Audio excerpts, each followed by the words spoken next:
नमस्कार साथियों, कैसे हो आप सभी। आई होप आप सभी बढ़िया होंगे। इस वीडियो में हम लोग जीके जीएस के बेस्ट 25 एमसीक्यू देखने वाले हैं। साथियों, ये एमसीक्यू आपके आने वाले सभी वनडे एग्जाम्स के लिए मोस्ट इंपॉर्टेंट है, इसलिए वीडियो को एंड तक जरूर देखेगा।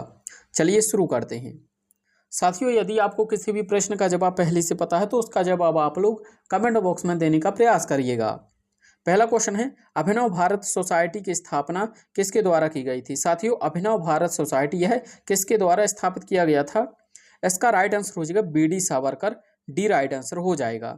साथियों, बी.डी. सावरकर ने 1904 में अभिनव भारत सोसाइटी की स्थापना की थी और साथियों इसके पहले 1899 में इसे मित्र मेला के नाम से स्थापित किया गया था। बाद में 1904 में अभिनव भारत सोसाइटी के रूप में इसकी स्थापना की गई। अगला दिया गया है, अखिल भारतीय मुस्लिम लीग की स्थापना 1906 में कहाँ हुई थी। साथियों, अखिल भारतीय मुस्लिम लीग की स्थापना 1906 में ढाका में हुई थी। डी राइट आंसर हो जाएगा। किसने की थी? ख्वाजा सलीमुल्लाह खां ने की थी। आप लोग याद रखिएगा, सलीमुल्लाह खां ने इसकी स्थापना की थी। और साथियों इसके पहले अध्यक्ष कौन बने थे? तो आगा खां बने थे।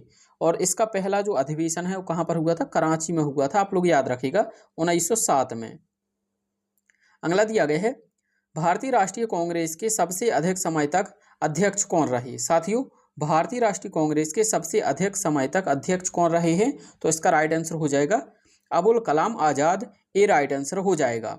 साथियों, सबसे युवा यदि पूछे कि सबसे युवा भारतीय राष्ट्रीय कांग्रेस के अध्यक्ष कौन बने थे, तो ये अबुल कलाम आज़ाद बने थे। और साथियों सबसे अधिक लंबे समय तक अध्यक्ष कौन बने थे? तो ये अबुल कलाम आज़ाद ही बने थे। ये साथियों 1940 से लेकर के 1945 तक कांग्रेस के अध्यक्ष रहे हैं। नेक्स्ट क्वेश्चन दिया गया है, मकरविलक्कू निम्नलिखित में से किस राज्य में मकर संक्रांति पर आयोजित एक वार्षिक त्योहार है। मकरविलक्कू किस राज्य में मनाया जाता है? उड़ीसा, कर्नाटक, केरल या फिर तमिलनाडु। इसका राइट आंसर हो जाएगा केरल राज्य में मकरविलक्कू त्योहार मनाया जाता है। अगला दिया गया है, तारीख ए मुबारक शाही जो दिल्ली सल्तनत का फारसी भाषा का वृतांत है, इसके लेखक कौन थे। साथियों, तारीख ए मुबारक शाही इसमें दिल्ली सल्तनत का वृतांत दिया गया है। फारसी भाषा में ये पुस्तक है, तो किसके द्वारा लिखी गई है? तो इसका राइट आंसर हो जाएगा Yahya bin Ahmad Sirhindi. D right answer हो जाएगा। मोस्ट इंपोर्टेंट है साथियों, एसएससी में कई बार यह पुस्तक पूछी गई है। नेक्स्ट क्वेश्चन दिया गया है, दिल्ली सल्तनत में राज्य पत्राचार्य का कार्य किसके द्वारा किया जाता था।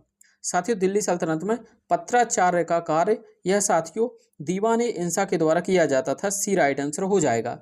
दीवान ए अर्ज ये कौन सा पद होता था? तो दीवान ए अर्ज सैन्य विभाग होता था। आप लोग याद रखिएगा, ये साथियों सबसे अधिक पूछा जाता है दीवान ए अर्ज, मोस्ट इंपोर्टेंट है। नेक्स्ट क्वेश्चन दिया गया है, सतलज नदी किस दर्रे से होकर भारत में प्रवेश करती है। साथियों, सतलज नदी किस दर्रे से होकर के भारत में प्रवेश करती है? जोजिला, नाथुला, लिपुलेख या फिर सिपकीला। इसका राइट आंसर हो जाएगा सिपकीला दर्रे से होकर के सतलज नदी भारत में प्रवेश करती है। आप लोग यहाँ पर देख सकते हैं, मैंने इमेज यहाँ पर ऐड की है। तो सिपकीला ये हो गया, ये है सतलज नदी। तो सतलज जो नदी है सिपकीला दर्रे से होकर के भारत में प्रवेश करती है। और सिपकीला दर्रा कहाँ पर है?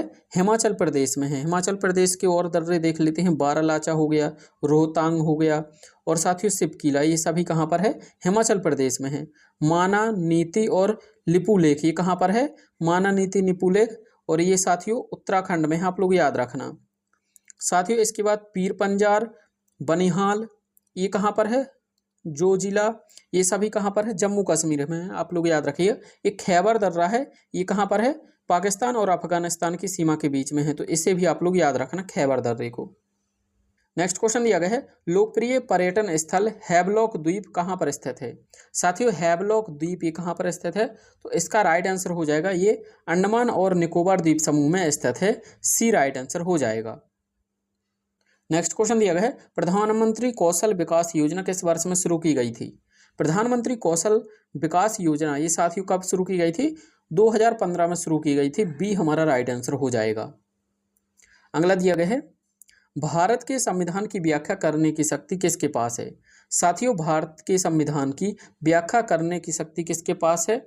इसका राइट आंसर हो जाएगा उच्चतम न्यायालय और उच्च न्यायालय के पास। तो ए राइट आंसर हो जाएगा। इन दोनों के पास में संविधान की व्याख्या करने की शक्ति है। साथियों उच्चतम न्यायालय के बारे में किस अनुच्छेद में बताया गया है? 124 में। और साथियों उच्च न्यायालय हाईकोर्ट के बारे में किस अनुच्छेद में है? 214 में है, आप लोग याद रखना। नेक्स्ट क्वेश्चन दिया गया है 1975 में राष्ट्रीय आपातकाल की घोषणा के समय भारत के राष्ट्रपति निम्नलिखित में से कौन थे?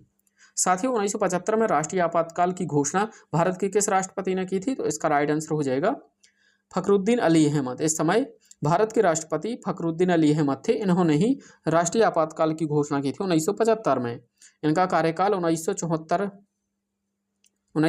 से लेकर के 1978 तक था, आप लोग याद रखिएगा। इस समय प्राइम मिनिस्टर कौन था? तो प्राइम मिनिस्टर इंदिरा गांधी थी, आप लोग याद रखिएगा। नेक्स्ट क्वेश्चन दिया गया है राज्य भूमि सुधार भारतीय संविधान की किस अनुसूची के तहत आता है? राज्य भूमि सुधार ये साथियों अनुसूची 9 में है, सी राइट आंसर हो जाएगा। 7 में क्या है? अनुसूची 7 में राज्य और केंद्र के बीच में शक्तियों का बंटवारा है, संघ सूची, समवर्ती सूची और राज्य सूची है। 8वीं अनुसूची में 22 भाषाओं का उल्लेख है। 10वीं सूची में क्या है? दल बदल विरोधी कानून, आप लोग याद रखिएगा। क्वेश्चन है 2011 की जनगणना के अनुसार भारत का सबसे साक्षर राज्य कौन सा है? 2011 की जनगणना के अनुसार भारत का सबसे साक्षर राज्य केरल था, डी राइट आंसर हो जाएगा। केरल की साक्षरता दर 94% थी। और साथियों सबसे कम साक्षर दर वाला राज्य कौन सा था? तो ये बिहार था। भारत की 2011 की जनगणना के अनुसार कुल साक्षरता दर कितने परसेंट थी? तो 74.4% थी, आप लोग याद रखिएगा। भारत की कुल साक्षरता दर कितनी थी? 74.4 थी। और साथियों इसमें मेल साक्षर कितनी थी? मेल साक्षरता दर 82.14 थी। और साथियों फीमेल साक्षरता दर कितनी थी? तो फीमेल साक्षरता दर 65.46 थी। तो आप लोग याद रखिएगा इसे। नेक्स्ट क्वेश्चन दिया गया है भारतीय संविधान का कौन सा अनुच्छेद अपने नागरिकों को धार्मिक मामलों के प्रबंधन की स्वतंत्रता देता है? इसका राइट आंसर हो जाएगा अनुच्छेद 26। अनुच्छेद 26 भारत के नागरिकों को धार्मिक मामलों के प्रबंधन की स्वतंत्रता देता है, बी राइट आंसर हो जाएगा। अनुच्छेद 25 में क्या है? अनुच्छेद 25 में है कि कोई भी व्यक्ति कोई भी धर्म अपना सकता है, अंतःकरण की स्वतंत्रता दी गई है। नेक्स्ट क्वेश्चन है इनमें से कौन सचिव के रूप में हिंदू महिला स्कूल से संबंधित थे जो बाद में बैथ्यून फीमेल स्कूल के नाम से भी जाना जाने लगा था? इसका राइट आंसर हो जाएगा ईश्वर चंद्र विद्यासागर, सी राइट आंसर हो जाएगा। 1849 में ये साथियों हिंदू महिला स्कूल के सचिव बने थे, आप लोग याद रखिएगा। नेक्स्ट क्वेश्चन दिया गया है भारत में सबसे बड़ा टाइगर रिजर्व कौन सा है? साथियों भारत का सबसे बड़ा tiger reserve Nagarjuna Srisailam tiger reserve है, सी राइट आंसर हो जाएगा। ये कहाँ पर है? आंध्र प्रदेश राज्य में ये स्थित है। सेकंड सबसे बड़ा टाइगर रिजर्व कौन है? सेकंड सबसे बड़ा tiger reserve Sundarban tiger reserve है, आप लोग याद रखिएगा।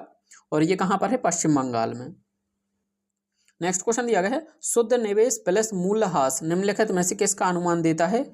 शुद्ध निवेश प्लस मूल्यह्रास ये सकल निवेश का अनुमान देता है, तो सी हमारा राइट आंसर हो जाएगा। अगला दिया गया है भारत सरकार का कौन सा विभाग न्यूनतम समर्थन मूल्य घोषित करता है? साथियों कौन सा विभाग न्यूनतम समर्थन मूल्य एमएसपी घोषित करता है? तो इसका राइट आंसर हो जाएगा कृषि और सहकारिता विभाग, डी राइट आंसर हो जाएगा। अगला दिया गया है जब सरकार ब्याज भुगतान में बैकलॉग को समाप्त करने के लिए केवल उधार लेने का सहारा लेती है तो इसे क्या कहा जाता है? इसका राइट आंसर हो जाएगा शून्य प्राथमिक घाटा कहलाता है, बी राइट आंसर हो जाएगा। इंपोर्टेंट है ये, आपके एसएससी के एग्जाम में कई बार पूछा गया है। अगला दिया गया है टमाटर में निम्नलिखित में से कौन सा प्राकृतिक रूप में पाया जाने वाला अम्ल है? टमाटर में कौन सा अम्ल पाया जाता है? तो इसका राइट आंसर हो जाएगा ऑक्सैलिक अम्ल, सी राइट आंसर हो जाएगा। नेक्स्ट क्वेश्चन दिया गया है शतरंज में पहली भारतीय महिला ग्रैंड मास्टर कौन बनी है? साथियों शतरंज में पहली भारतीय ग्रैंड मास्टर एस विजयलक्ष्मी बनी थी, ए राइट आंसर हो जाएगा। और साथियों पुरुषों की बात करें तो सबसे पहले ग्रैंड मास्टर कौन थे? तो सबसे पहले ग्रैंड मास्टर विश्वनाथन आनंद थे, आप लोग याद रखिएगा, विश्वनाथन आनंद। नेक्स्ट क्वेश्चन दिया गया है सबसे छोटी जीवित कोशिका कौन सी है? साथियों सबसे छोटी जीवित कोशिका माइकोप्लाज्मा है। बी हमारा राइट आंसर हो जाएगा। मानव शरीर में सबसे लंबी कोशिका कौन सा है? तो मानव शरीर में सबसे लंबी कोशिका तंत्रिका कोशिका है। और साथियों मानव शरीर में सबसे छोटी कोशिका कौन सी होती है? तो शुक्राणु होता है, आप लोग याद रखिएगा। और सबसे बड़ी कोशिका मानव शरीर में कौन होता है? अंडाणु, आप लोग याद रखिएगा, अंडाणु होता है। ये साथियों फीमेल में होता है, ये मेल में। नेक्स्ट क्वेश्चन है, निम्नलिखित में से कौन सा नृत्य झारखंड की संथाल जनजाति द्वारा किया जाता है? झारखंड की संथाल जनजाति के द्वारा छीका दसाई किया जाता है। ये राइट आंसर हो जाएगा। इसे छीका दसाई या फिर छीका दसायन कहते हैं। ये हमारा राइट आंसर हो जाएगा। नेक्स्ट क्वेश्चन दिया गया है, पहला ज्ञानपीठ पुरस्कार किस लेखक को प्रदान किया गया था? साथियों पहला ज्ञानपीठ पुरस्कार ये किसको मिला था? तो इसका राइट आंसर हो जाएगा जी शंकर कुरुप जी को मिला था। डी राइट आंसर हो जाएगा। और साथियों इन्हें किस भाषा के लिए मिला था? तो इन्हें मलयालम, मलयालम भाषा के लिए ज्ञानपीठ पुरस्कार मिला था, आप लोग याद रखिएगा।